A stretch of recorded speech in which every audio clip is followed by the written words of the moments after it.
जहाँ हुए बलिदान मुखर्जी वो कश्मीर हमारा। पूरा ये सामने से माता की डॉक्टर श्यामा प्रसाद मुखर्जी अमर रहे। आंदोलन करने का काम सदैव डॉक्टर श्यामा प्रसाद मुखर्जी ने करने का काम किया। अपनी जानों की आहुति, अपने प्राणों की भी आहुति इसी आंदोलन को लेकर के एक षड्यंत्र के तहत उनकी हत्या करने का काम में लोगों ने मुखर्जी जी का जो सपना था उनको साकार करने का काम किया, उनकी आत्मा को शांति देने का काम किया। करने की बात है, ये बाजार में ढिंढोरा नहीं पीटा जाता है, कुछ लोग ढिंढोरा पीटते हैं। तो सीपी सिंह है, जहाँ तक सवाल है, जिसको सम्मान करता है दिल से करता है और नहीं करता है तो नहीं करता है। तो क्या क्या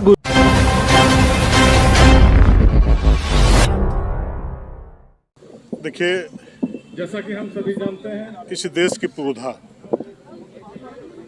हम सबों के पुरखा इस देश के लिए जीने का काम किया, इस देश के लिए मरने का काम किया, अपने तन मन सबको समर्पित करने का काम इस देश के लिए किया है।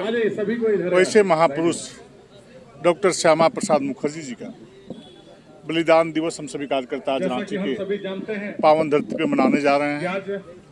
आज उनके प्रतिमा पर पुष्पांजलि कर सैकड़ों लोगों ने श्रद्धा सुमन अर्पित करने का काम किया है। और जो उनका सपना था, जो उनका सोच था कि एक देश में दो विधान, दो प्रधान, दो निशान नहीं चलेगा, और इसी मूल मंत्र को लेकर के वो अनेक प्रकार का आंदोलन करने का काम सदैव डॉक्टर श्यामा प्रसाद मुखर्जी ने करने का काम किया। अपनी जानों की आहुति, अपने प्राणों की भी आहुति इसी आंदोलन को लेकर के एक षड्यंत्र के तहत उनकी हत्या करने का काम लोगों ने किया। और जो उनका सपना था, जो सोच था, एक गरीब माँ बाप का बेटा, भारत माँ का लाल, देश के यशस्वी प्रधानमंत्री आदरणीय नरेंद्र मोदी जी ने जो 370 जैसी जो धारा जम्मू और कश्मीर में लागू थी, और सरकार बनने से पहले आदरणीय प्रधानमंत्री जी ने कहा था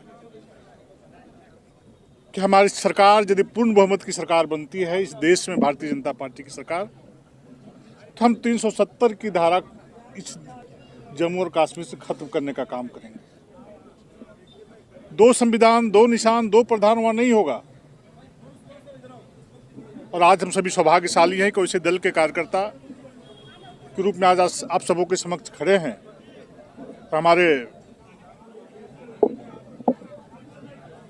देश यशस्वी प्रधानमंत्री जी ने जब दूसरी बार पूर्ण बहुमत की सरकार बनी, 302 संख्या, 3 संख्या ला करके, तो पहला काम किया कि 370 की धारा को हटा करके जो श्रद्धेय डॉक्टर श्यामा प्रसाद मुखर्जी जी का जो सपना था उनको साकार करने का काम किया, उनकी आत्मा को शांति देने का काम किया।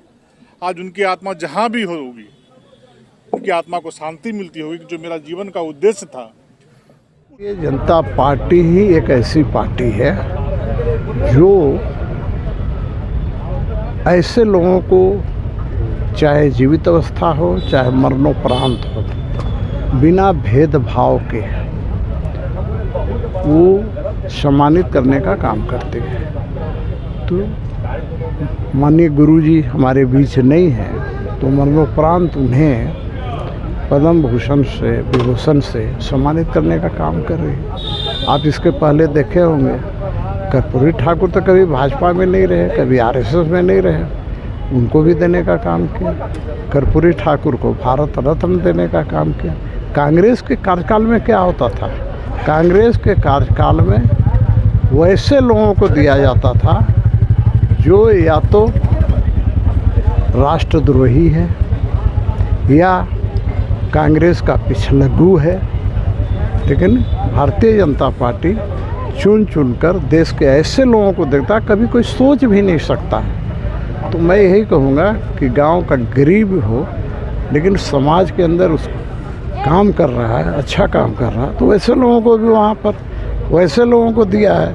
जिसको दिल्ली जाने की शक्ति नहीं है, दिल्ली जाने के लिए पैसा नहीं, वैसे लोगों को भी देने का काम किया।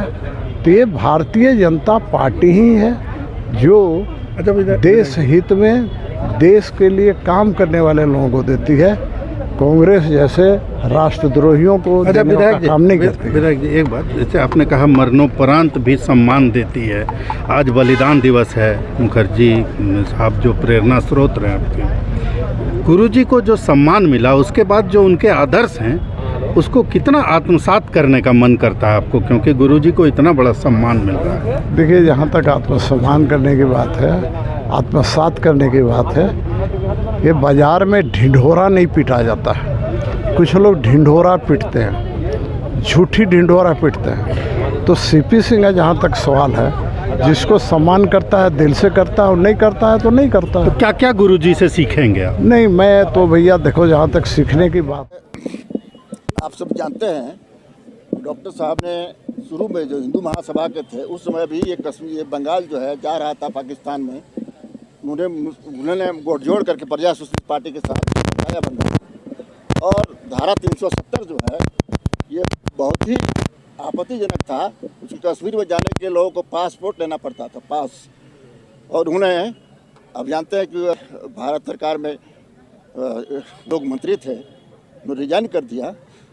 रिजाइन करके आंदोलन चलाया कश्मीर में, क्या है, अटल बिहारी वाजपेयी को छोड़ दिया यहाँ पर देश में, और अपने सीमा पार कर रहे थे तो उनको गिरफ्तार कर लिया गया कश्मीर के पहले जो है, और जेलों में डाल दिया गया। जेल में अनेक प्रकार की यातनाएँ दी गई, आप सब जानते हैं। और किस परिस्थिति में मृत्यु हुई आज भी संदेहास्पद है।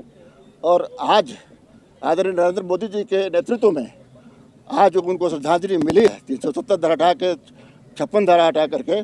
और ख़ास करके जिस बंगाल में पैदा हुए हैं और बंगाल में पूर्ण बहुमत की सरकार बना करके, तो आज इस अवसर पर उनकी आत्मा जो है निश्चित रूप से जहाँ भी होगी बहुत बहुत प्रसन्न होगी।